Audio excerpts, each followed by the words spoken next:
Hey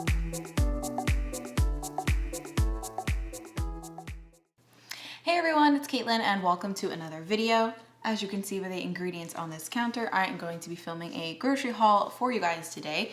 A lot of you have been requesting that I film a grocery haul in the comments of my previous videos, and to be honest, I have a full-time job as like a food developer and a recipe blogger, so my grocery hauls have changed a lot over the years. I know I used to film a lot in college when I used to meal prep more, but now honestly, typically in a week, I eat whatever I am making for my blog just because I know I'm going to have a lot of leftovers for that. So I'll just eat those leftovers and then supplement with a few things.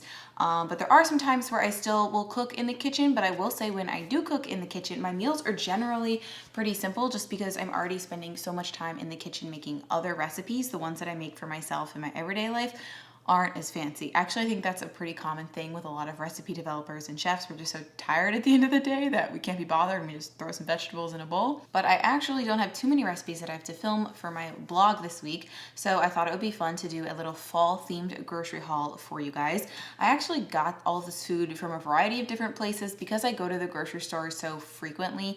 I already have some things in my pantry that I know will last me a while, and then I'll go to the store for smaller ingredients just because I already go there frequently anyways, but you could totally get this all in one trip as well. But I'm just going to show you some foods that are my staple foods for fall, and then maybe give you some ideas of things that you can do with them, which will be coming in the next video this week. So my pantry was actually pretty empty and I had to restock on a few more non-perishables, like onions and garlic and stuff. I always love to cook with fresh garlic and fresh onions. I don't really think it can compare to the dried stuff, so I got a bunch of fresh garlic. This never seems to go bad for me. So I got that. And then I also restocked on some onions. I got some yellow onions and some red onions. Red onions are typically sweeter, and yellow onions aren't as sweet, the more oniony, I guess. So I use them in different applications. Typically a red onion I'll use more in like Tex-Mex style foods or some curry sometimes, whereas a yellow onion is really great for fall. It's great in like stuffings and casseroles and things like that. And then I also have a few lemons in my fridge. I love to keep fresh citrus on hand. Again, it doesn't really compare to the stuff from the bottle, so if you can afford to get fresh, I would recommend getting fresh. I love to use these in salad dressings or to finish a recipe off with a little bit of acid, like a pasta sauce or something. But I'd say the most common way I use them is in an easy tahini sauce that I like use as a salad dressing, veggie dressing, everything. I love lemons, and then I'll also juice these every once in a while when I do make a juice. And then I also have a plethora of squash because it is fall. Squash is super cheap right now and there are tons of different types. I have some sweet potatoes, which is I guess technically a potato, not a squash, but I always have sweet potatoes in my pantry. And then this week I'm going to be using this butternut squash, but I also love getting acorn squash, delicata squash, things of that nature. So all of those things I typically buy in larger quantities, or I'll buy ahead of time even if I know I'm not going to necessarily use it in a week, just because you can buy a butternut squash in the store and it should last in your pantry for like at least a month. One tip though is to store your potatoes and your onions separately wherever you do store them, just because it will cause the potatoes to sprout faster if you do have them next to the onions. So I like to store them in two separate bowls in my pantry over there.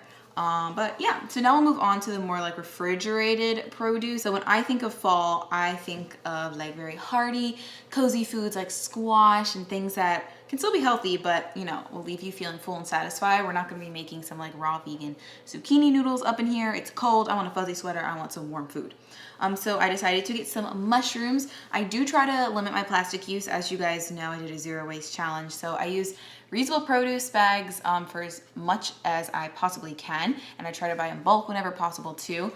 So I just got some cremini mushrooms. I got a pretty big bag. I actually am filming one recipe with my blog this week that's going to use the mushrooms. I got 2 bunches of kale. I love to eat leafy greens in at least like 1 meal a day, and sometimes I will juice them just because I do have a juicer, though I don't think a juicer is essential to health, but I do think greens are essential to health and I try to eat them as much as possible. Though I've noticed as the temperatures have gotten cooler, I have been preferring to cook my greens or massage the kale and like break it down more versus eating it raw. I actually went to a produce stand with a friend and I decided to venture outside of my comfort zone and I got these turnips. I can't say I've ever really cooked with turnips before, but I think I'm just gonna roast these up with some squash or something. It's gonna be really yummy. And then I also got this log of Brussels sprouts. I mean, I just think it looks really cool. You can also just buy loose Brussels sprouts in the store. But Brussels sprouts are like a staple for me. I love them. I could eat them any time of year, but especially because it's fall, I think they're great. I love to air fry them. I love to roast them. I also got some celery. This is wrapped in plastic, but I like to juice celery. I also think sauteing with celery, it's really great for those like hearty fall stuffings and soups and things. So I got a head of celery. And I also got 2 avocados because avocado is great any time of year.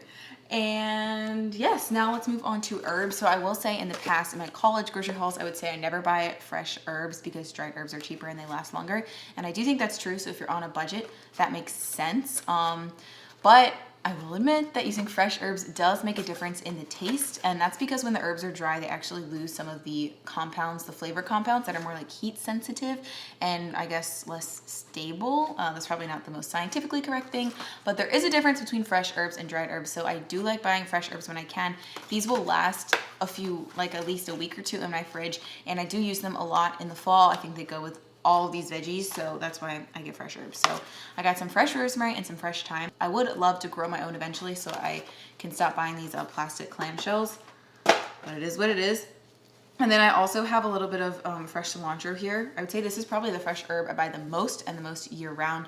I love to put it in juice. It's great with like beans and rice. It just adds a little extra oomph. And it's even good on Asian food like Thai food. I like to put it in stir fries and stuff. It just adds a little extra pop.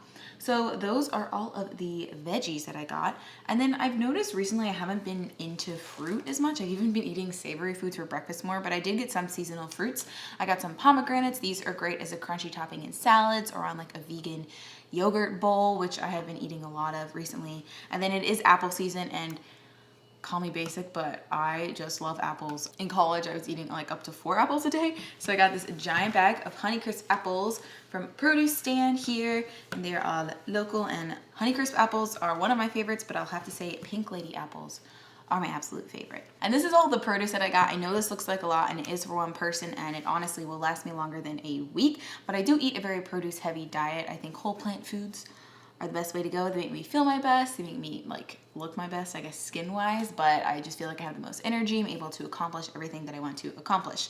I typically don't buy a lot of non-perishable things when I go to the grocery store. I either buy it online, or when I do buy it, I buy it in bulk, so I don't have to buy it as often.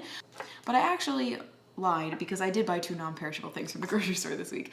I got some Chipotle peppers in Adobo. I've used these in a few different recipes on my blog. It's just like a spicy Chipotle pepper because I want to make some black beans this week. And then also I bought some Better Than bouillon. This is like a vegetable broth. I like it because it comes in a glass jar, and there are 38 servings in here. So there's 38 cups of vegetable broth concentrate. So this is much less wasteful than having to buy the veggie broth cartons. And I use a lot of vegetable broth in my recipes because I think it's a good way to incorporate extra flavor into things. And then in terms of my beans and grains for the week, I have some dried black beans that I'm going to cook up with the Chipotle peppers and adobo and some garlic to make some Chipotle black beans. I typically make 1 large batch of beans and just eat it throughout the week in a variety of different ways.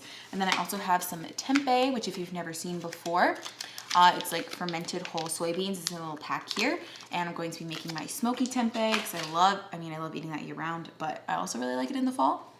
And then for my grains, I got some chickpea pasta. I'm going to be trying to make my blog recipe with this week. And then I also have some quinoa. I've had this in my pantry for forever. In the future, I will buy quinoa in bulk, but I'm going to be using that up. And I think this is everything that I intend to use over the week. So I thought it would be fun to film a sort of what I eat in a week. So in the next video, I will be showing you guys how I have used these foods in a variety of ways. Once the video is live, I will link it here as well. But yeah, this I guess would be a typical grocery haul for me if I wasn't making additional recipes and things like that. Like I said, it is a decent amount of food. I'm not going to eat it all in 1 week, but I thought it would be helpful to show you guys some of my favorite fall produce items, as well as give you some tips on how to prepare them. So I hope you found this video helpful. Let me know if you found it helpful and I can film more grocery hauls like this. Maybe I can do a seasonal one like 4 times a year or something. But yeah, obviously you do not need to feel obligated to eat this way or shop this way. I think everyone should shop within their own budget. And I am very passionate about the fact that people can eat a plant-based diet no matter how much money they have. Like, yes, you can go to the store and buy buckets and buckets of organic kale and I don't know, expensive things with all your money, or you can buy just like beans, rice, cilantro, avocado, some spinach, be all good. Just eat burrito bowls all week. It'd still be just as delicious and tasty. This is just how I like to live my life, and I'm going to show you what I do with it. So that's all for this video. I'm going to stop blabbing. I think I have talked enough. Thanks for watching. If you liked it, you can leave a comment below and subscribe to my channel. And that's it. Bye. I will talk to you later.